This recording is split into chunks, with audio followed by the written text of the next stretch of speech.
بسم الله الرحمن الرحيم والصلاة والسلام على سيدنا محمد وعلى آله وصحبه وسلم تسليما.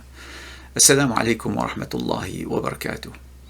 In the previous video, I discussed a significant difference between the account of the Exodus in the Quran and in the Bible. In this video, I will continue this theme by discussing another such significant difference. Both the Bible and the Quran agree that after Moses killed an Egyptian, he had to escape from Egypt and he went to live in Midian. According to the Bible, when Moses was in Midian, the Pharaoh that he escaped from died. So we're told in Exodus chapter 2 verse 23 that the king of Egypt died. That's why that happened when Moses was in Egypt.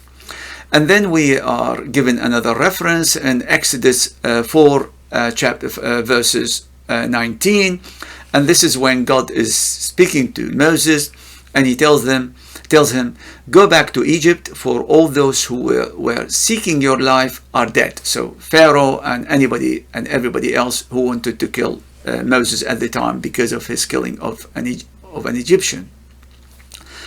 This is a significant difference between the Bible and the Quran. In the Quran, there is no mention of the death of Pharaoh until the very end, of course, when he drowned in the sea. In fact, the account, the story of Moses, of course, occurs in several chapters in the Quran, and it's mentioned in considerable detail. And there is no mention at all of more than one Pharaoh. The context, the narration, every indication in the Quran tells you that it speaks about one Pharaoh. Now, there's nothing new about this observation. Muslim scholars, over the centuries, always understood the text as meaning that there was one Pharaoh in the story of Moses. However, there is something, actually, a very important conclusion that we can draw from that. I realized when I first started my interest in comparative Abrahamic religions, which was over a quarter of a century ago, that this particular observation about Pharaoh in the Quran has the potential of identifying, helping us to identify this particular Pharaoh.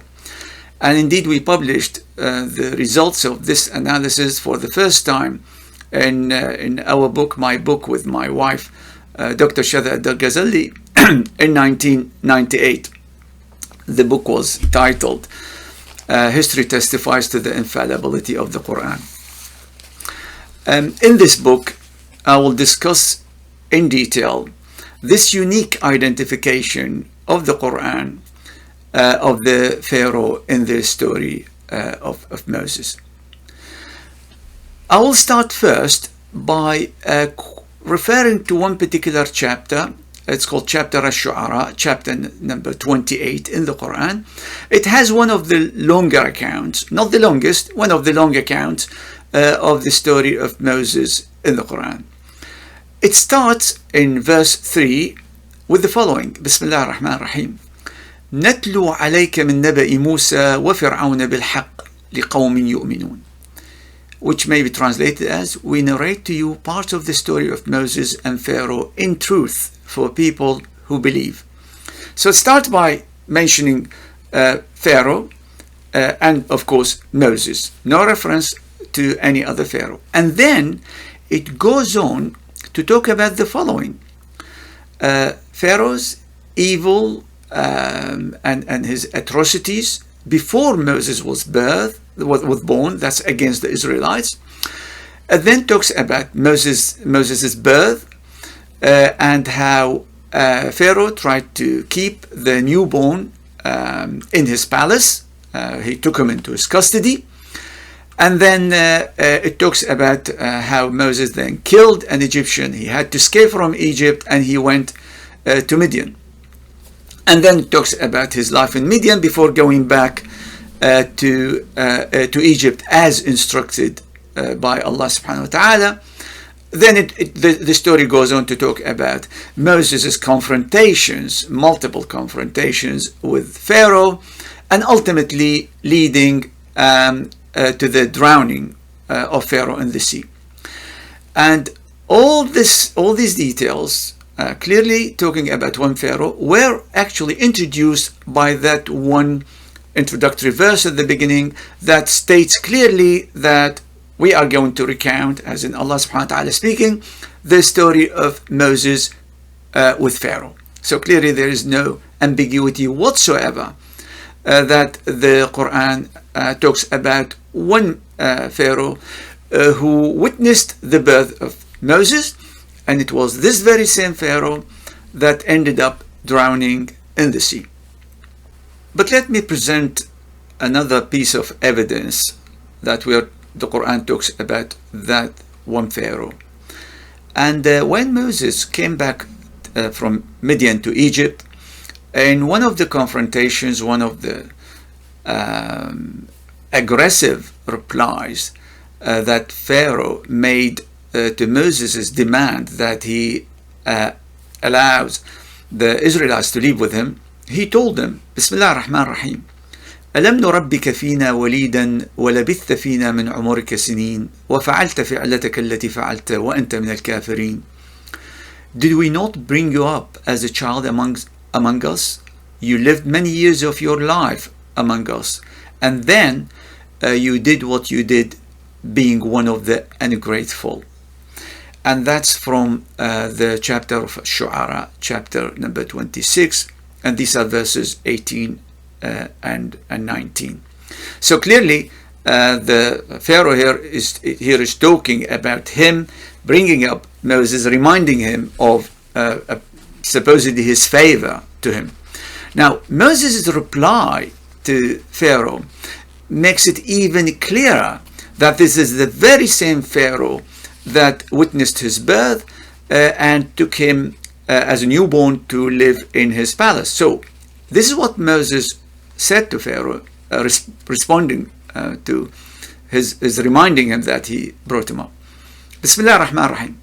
قال فعلتها إذن وأنا من الضالين ففررت منكم لما خفتكم فوهب لي ربي حكما وجعلني من المرسلين وتلك نعمة تمنها علي أن عبدت بني إسرائيل. I did it when I was one of those who are astray. Then I fled from you when I feared you, so my Lord granted me wisdom and appointed me one of the messengers. It is a favor you remind me of that you have enslaved the children of Israel. Again, this is from the same chapter, Ash-Shu'ara, chapter number 26, verses 20 to 22. So what you see here is that Moses talking directly to Pharaoh and reminding him that the reason he ended up in his custody to start with is because he enslaved the Israelites and he was killing their newborn. That's why he actually took custody of him. So the fact that he brought him up, looked after him, that was just on the back of his atrocities and massacre of the male newborns of the Israelites. So again, what this exchange tells us is that the Pharaoh that was in power at the time of Moses' birth is the same Pharaoh that Moses confronted when he came back to Egypt, and ultimately the same Pharaoh who ultimately ended up in the sea, drowning.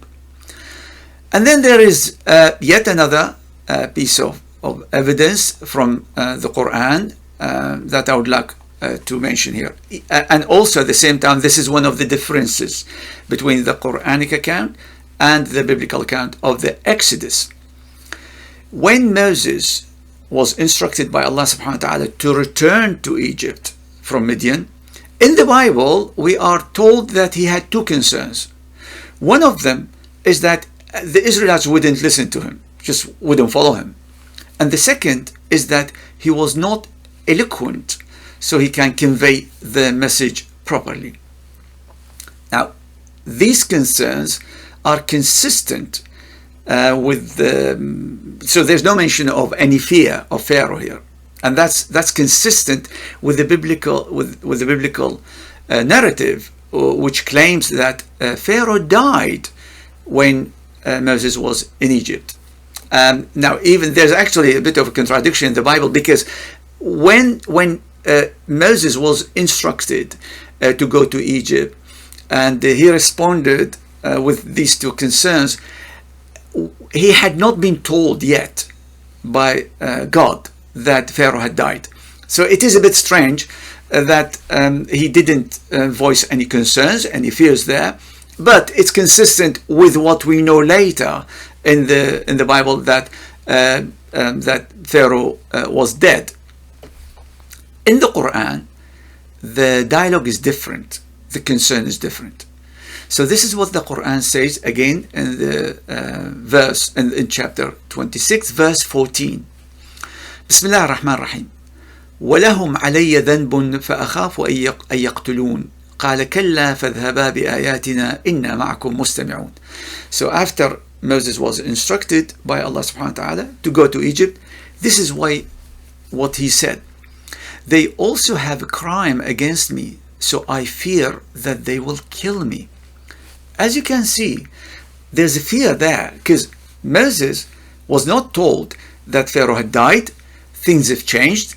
His enemies were still there. He escaped from Pharaoh, and now he's being told, go back to that very Pharaoh.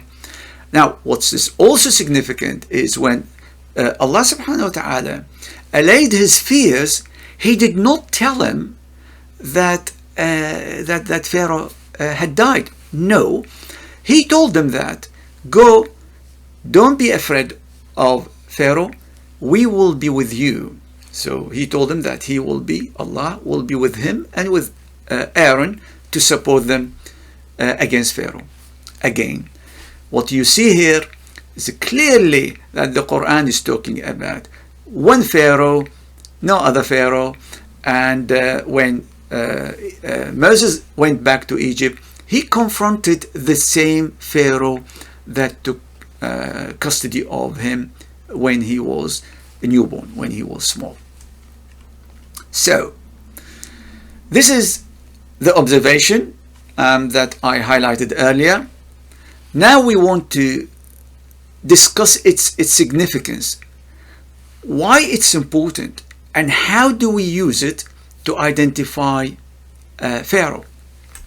I've got a few slides, and I'm going to share the first one now. Okay.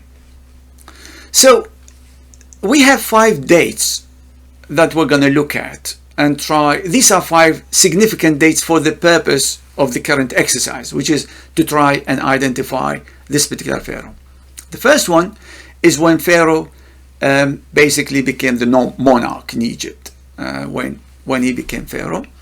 And the second date is when Moses was born. The third is when he had to leave Egypt for Midian, escaping from Pharaoh. And then the fourth date is when he returned to Egypt.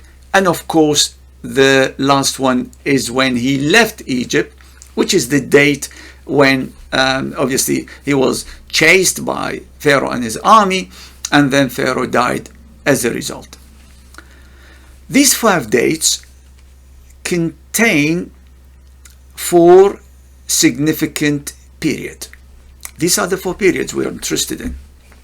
First, from the first date, from Pharaoh's accession to power to Moses' birth, this is the first period. So this is how much Pharaoh was in power before Moses was born. The second period is the period from Moses' birth to the time when he left Egypt. So that's the duration of his first stay in Egypt. Then we have the time that he stayed in Midian, and finally, when he came back, how long he stayed in Egypt. So what we would like to do, ideally, is to add together these 4 periods. And that would give us a figure about how long this particular Pharaoh ruled Egypt that should allow us then to identify this Pharaoh. Well, this is the point of the exercise. This is the observation that we made, like I say, in the middle 90s of the previous century. We thought that should allow us to identify this particular Pharaoh. Now, first of all, if we discuss the first period. The first period is how long Pharaoh was in power before Moses was born. We don't know.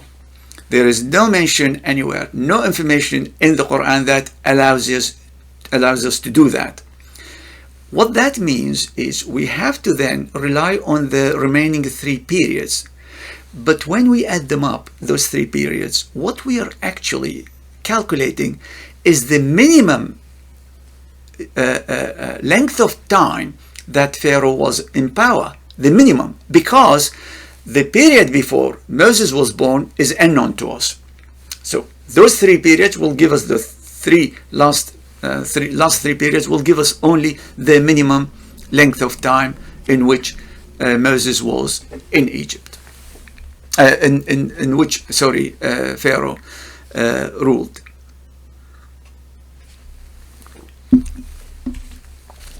Now, moving on to the second stage. Now, the second period is when did Moses leave Egypt? How old was he?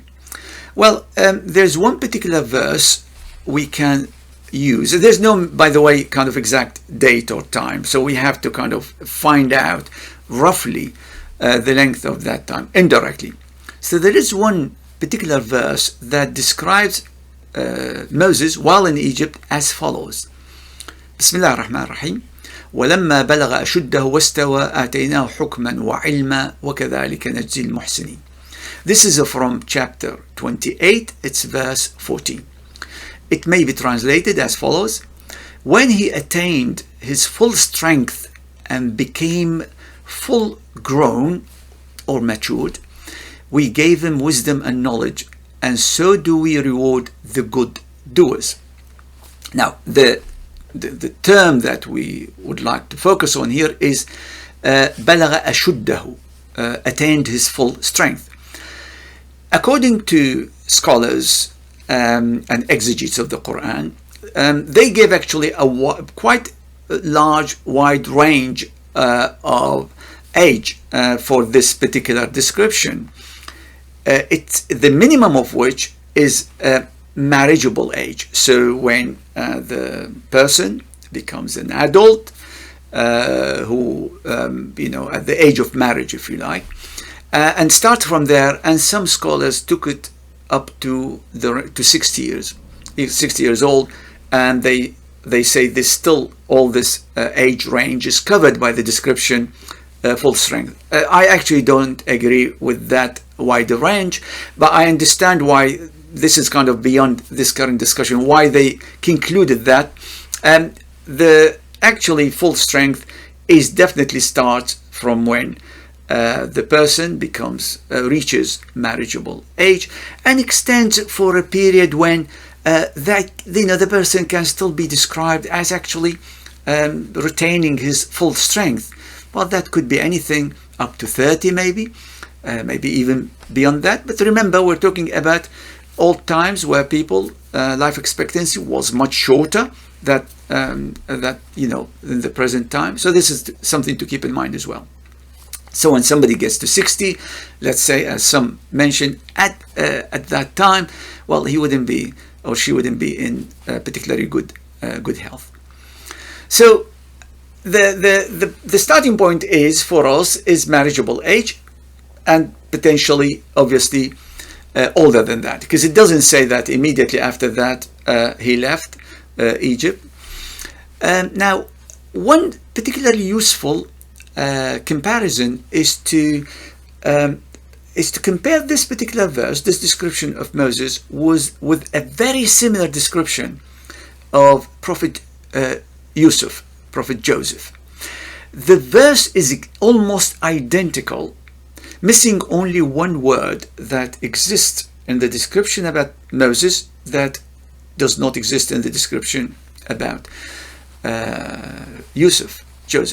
So in the case of Joseph, it goes, when he attained his full strength, we gave him wisdom and knowledge, and so do we reward the good doers.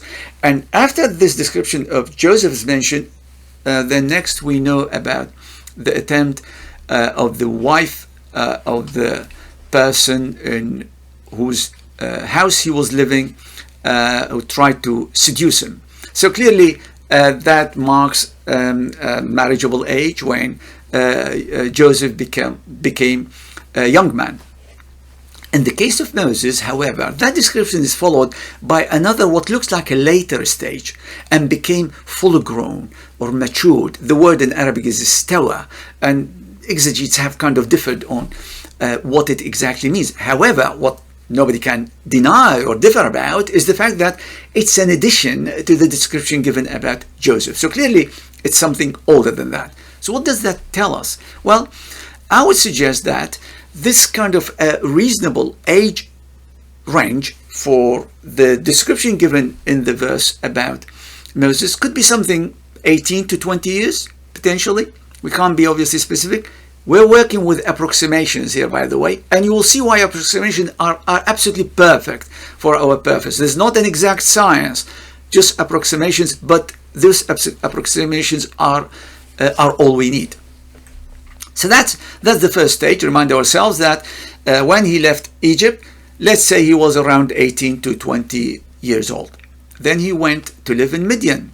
Now, what do we know about that period? We know that he met two girls and helped them water their animals, and as a result, he ended up seeing their father, who then offered Moses to allow him to marry one of his daughters, and in return Moses would actually hire himself to him, presumably to look after his animals, cattle, etc. Maybe he's got some land to look after for 8 years, and he gave Moses the option of adding 2 extra years of his own will. So the agreement was Moses had to stay to fulfill the term of the agreement for at least 8 years, but he effectively suggested to him, ideally I would like you to give me another 2 years. But he told him that whichever of the 2 terms you fulfill, you've done your job, and you have fulfilled the agreement between us. So we know that Moses would have stayed at least 8 years, but potentially 10. Because we know from the Qur'an that he left when he fulfilled the term. The Qur'an doesn't tell us which term. Now think of Moses. Moses was a very generous man. How do we know that? Well, one example is that he helped these 2 girls without asking for anything in return.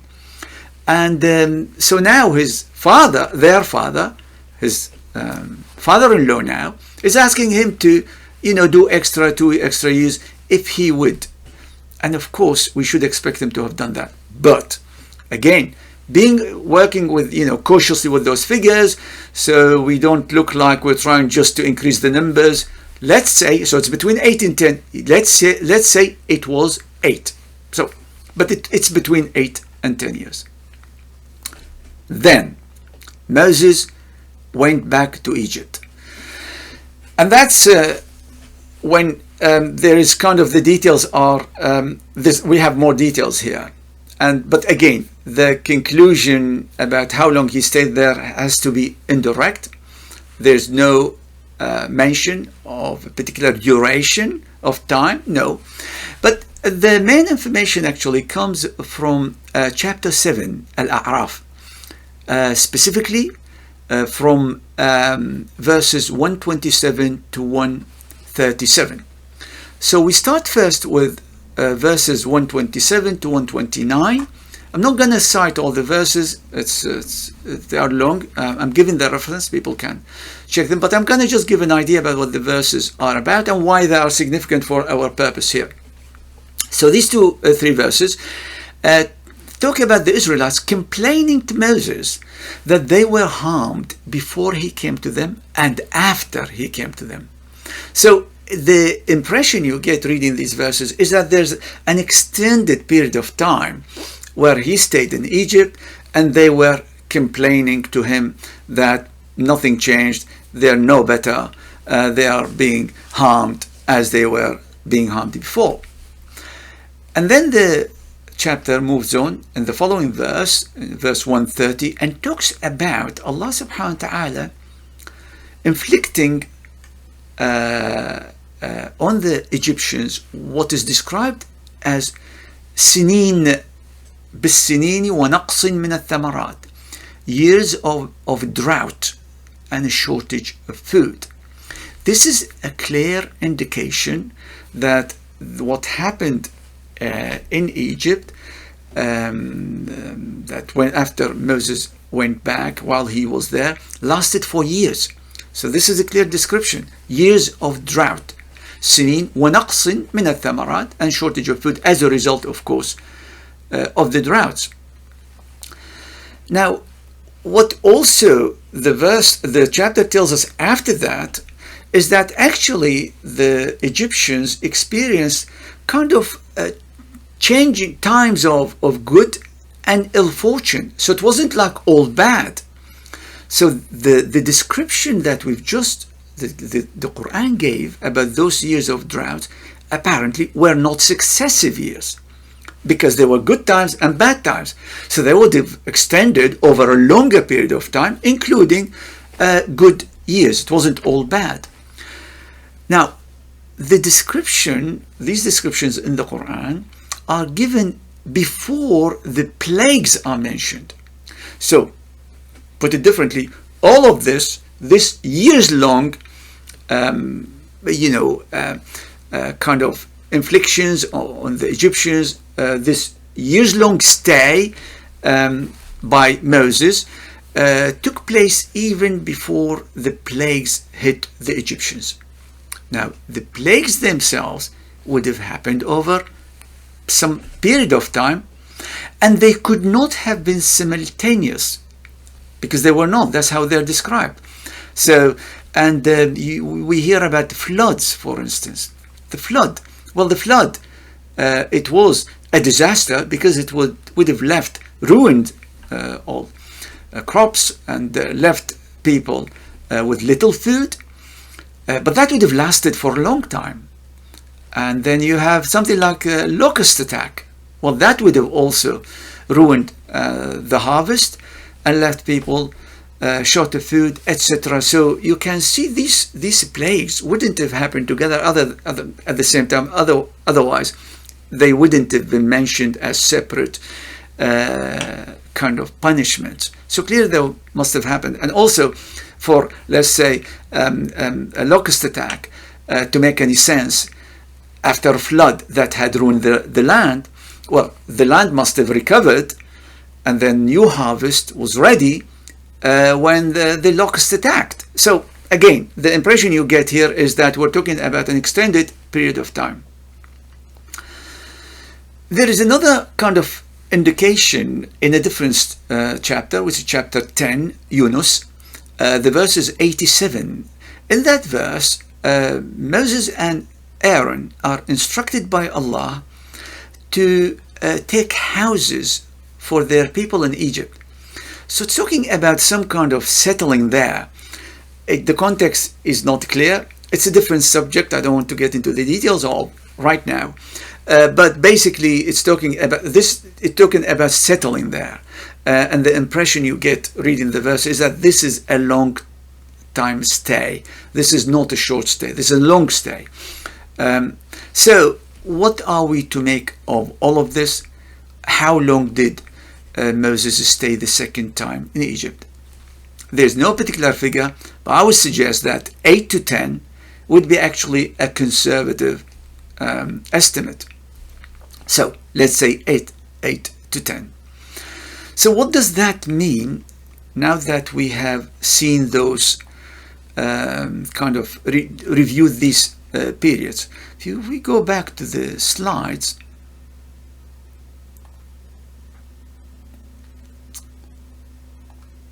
Okay, so this is what we've concluded. The first period remains unknown because we don't know when Pharaoh became Pharaoh. So we can't, so all we're going to count is the minimum amount of time that he was in power. The first stay in Egypt, and I'm going now with the minimum. You remember I mentioned the range, so it was 18 to 20, etc. in the first stay, 8 to 10 in the second period, and 8 to 10 in the third period. I'm going now with the minimum alone. So I'm going with 18. So he left when he was 18, and let's say he fulfilled the shorter of the two terms in Midian, so that's 8 years. So you've got now, he's 26 when he left Midian.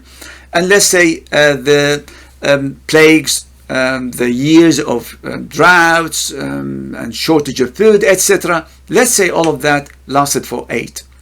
So what you have then, and then the Exodus took place. So what that tells us is that Moses was at least 34 years old when the Exodus took place.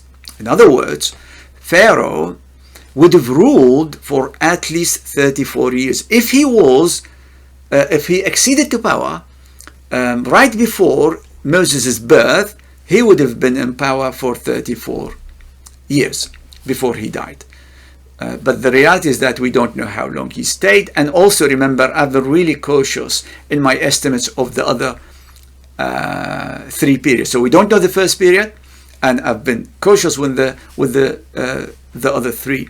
So I think it would be safe to say Moses was around 40, at least, I would say, at least 40 when the Exodus took place. So our Pharaoh, the Pharaoh we're talking about, the Pharaoh he confronted, and who also took custody of him as a newborn, must have ruled for at least that long of time. So now what we need to do is we've got this figure around 40 years or so, or you may say 36 as a minimum, and then compare it with how long Pharaoh's reigned. Now, most scholars who accept the historicity of the Exodus, because there are those who don't, believe that the Exodus took place in the second half of the second millennium BCE. In that period, and indeed, even for the whole of the second millennium, there are only 3 candidates, 3 pharaohs that we could consider as the Pharaoh of the Exodus, because they reigned for that long. And what I'm going to do now, I am going to review these 3 cases and to see which one of them would actually be a realistic candidate for the Pharaoh of Moses. So going back to the slides. So this is the first one. This is the Colossus in the British Museum of Amenhotep III. This is our first candidate. This pharaoh was in power for 37 years. And I put a question mark because it's long, but it is really not the length of period. It's too short for what we're looking for. But let's say that it is possible that he was the pharaoh. However, this, by the way, this was Akhenaten father's. So the reason why this could not be the Pharaoh of the Exodus, however, is this. This Pharaoh died in his late 40s. So, in other words, he must have been 10 years old or whatever when Moses was born. And that rules him out, because when Moses was born, we know that Pharaoh was in power. Pharaoh was a married man, and all the suggestions from the story is that he was definitely an adult. He wasn't a child. So we can rule Amenhotep III as the potential candidate. Our second candidate is Tuthmosis or Tuthmos III, and this is his statue in the Luxor Museum, and he succeeded his father, and he reigned for 54 years. Now that is long enough for him to make him possibly the Pharaoh of the Exodus. However, when he became Pharaoh, he was very young child. So what happened is that his stepmother and aunt, Queen Hatshepsut, became regent. And when she became regent, she basically took control. And from the second year, she worked hard to undermine the power and strengthen of the Pharaoh, of the little child, and strengthen her grip on power. So she was effectively in control. He was only the Pharaoh in name. Now, Hatshepsut died in 1483. And that's really when this particular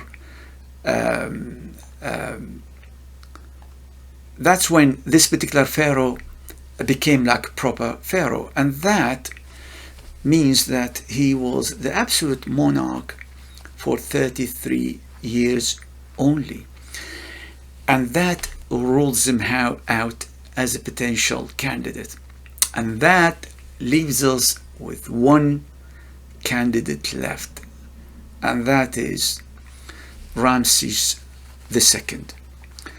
This Pharaoh ruled for 67 years, the longest, and there is nothing no information we have about him that would make us rule him out in terms of how long he reigned. So that's the Pharaoh of Moses. So just to recap, the Bible, the Quran, is very different from the Bible in terms of what it says about in terms of saying that there was only one Pharaoh in the story of Moses. The same Pharaoh, when Moses was born, is the Pharaoh who ultimately drowned in the sea. Any attempt, and by the way, scholars have differed, even Muslim scholars, about the identity of the Pharaoh. And what I would say here, anybody who would want to be guided by the Quran, when they consider the identity of the Pharaoh, must accept and consider the implications of the fact that the Quran speaks about one Pharaoh. So there are actually Muslim scholars who kind of suggested that Moses was born under Ramesses II, but the Pharaoh of the Exodus was his son, Amenhotep. But that doesn't actually work with the Qur'anic story. So my conclusion is Ramesses II is the only possible candidate for the Pharaoh of Moses, according to the Quran, and obviously relying on history. Now, every time I discuss significant differences between the Quran and the Bible, like the one we discussed today, or the one actually I discussed in the previous video, there's a question that I would like always to raise to those who suggest that the Quran is man-authored, whether by Muhammad sallallahu alaihi wasallam or by any other person. There are questions for them that they need to consider, and these questions cannot be answered satisfactorily. Why would the author of the Quran, the human author of the Quran, as they say, change this little significant detail in the story? Why not leave it as is? I mean, Muhammad sallallahu alaihi wasallam was already being accused of copying from the Bible. Well, the last thing he would have needed is to be told that you can't even copy properly. So clearly that wouldn't have worked in his favor. If anything, it would have put him in a difficult position. Why is your story different from the story of the Bible, or the existing oral and written tradition. Very difficult. The other thing to consider is that the differences, those differences that we're talking about, just make full sense in historical terms, and in terms of the consistency of the story, they make sense. So clearly, as if you can think of them as corrective. These are correctives. They correct information in the Bible. That's why these questions, when put to those who claim that the Quran was authored by Muhammad or by any other person, they cannot answer them. Definitely not with any convincing way. Thank you for listening and watching the video. Assalamu alaikum wa rahmatullahi wa barakatuh.